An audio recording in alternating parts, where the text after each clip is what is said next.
Kimni joyti deysan? Amakim. Yo'q, o'g'lim.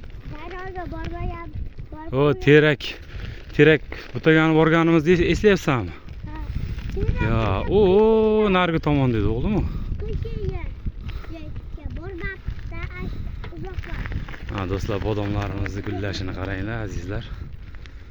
Shunaqangi bir chiroyli ifor berib turibdi. Ya'ni kimda hovlisida, bog'ida, ya'ni mahallasida shunday mevali daraxtlar bo'lsa, mana hozir gullashga kirgan. Qaranglar do'stlar, mana bodomlar gullagan, shunaqangi chiroyli manzara bo'lib turibdi. Inson yanada yashaging keladi, yanada. Atmosfera zo'r, o'ta. Havo super bo'lyapti. Shunaqangi toza. O'pkalaring to'liq nafas olasizlar. Nimaiki bu yerda unaqa shovqinlar rassani bo'yi emas, daryoni yoqasi bo'lsa do'stlar.